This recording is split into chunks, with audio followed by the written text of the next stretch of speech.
All right, Coach, last week, big win for you guys. What stood out most to you? Just being able to come out and execute from the jump. I know that was the big thing we talked about them. The previous games, we've kind of slow started every game, coming out second half playing much better. So we said the key to success was going to be coming out from the jump. Defense, I kind of called it in practice. So I coach, you're kind of calling. I was like, yep, we're going to defer to second half. We'll get a 3 and out, and we'll go score the opening drive.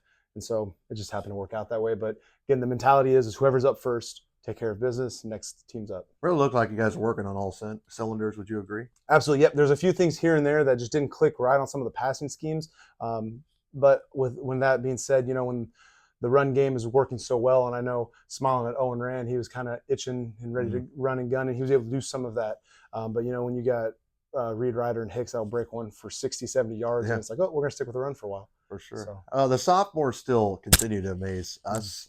Is this the most depth you think you've had since you've been here? One of them. I know we looked at last year where we had a lot of depth. Yeah. But with that depth last year, it wasn't underclassmen depth. That was senior-based depth. When we looked at like an H or a fullback or a slot receiver, we had a lot of different guys that we could plug and play, and those were juniors and seniors. But this year, being able to have those sophomores that step up, yeah, that's some of the best depth I've seen in a long time. Well, you guys come home 3-1 after starting 4 straight. Did you guys have a goal? Was that it, or did you think you guys exceeded? Anytime we go out there, we tell them, our goal is always to win every single game. So obviously the DuQuoin game, frustrating loss and all that. But I'm proud of the way they've bounced back. Our young men have really owned the coach. We have to get back to work. We got to get all this stuff working well so we can hit all cylinders.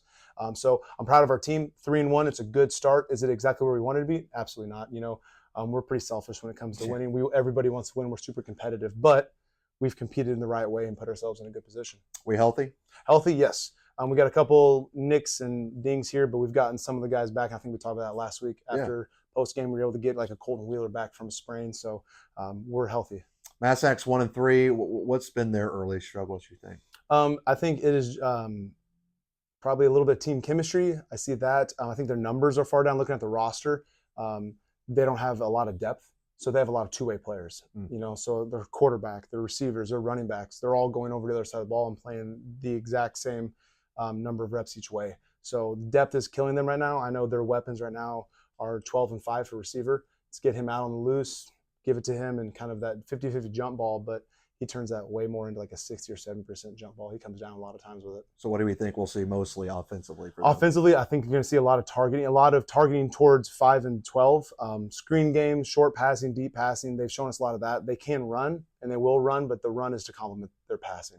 Looks like it's going to be a wet one. Absolutely. Yeah. You guys ready for that? Absolutely. Anytime we can. I think we got definitely tested against Pinckneyville, and that showed us that we can. We had a lot of ugliness to that first half in the rain. Okay.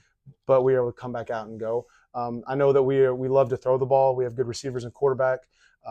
But as confidently and respectfully as we can, I like our matchup against Massac if we have to get under center and run the ball. Well, hopefully it doesn't take everything out of homecoming week. But are you guys pumped to finally play not only homecoming week, but in front of home fans? Absolutely. It's we're back in the friendly confines of Taylor Field. We've been excited. I know a bunch of people have always stopped me saying, hey, we can't wait for you to get back home. Always on the road. So proud of the way we handled it. We had a long road trip last week and not sure how we're going to handle that, getting home at about 1:30 in the morning, and then just trying to get back into routine of that. So definitely going to be nice to be in front of the home crowd for a while. And obviously with the distractions and the fun that is homecoming week, our boys have practiced well. So what's the big key for tomorrow night?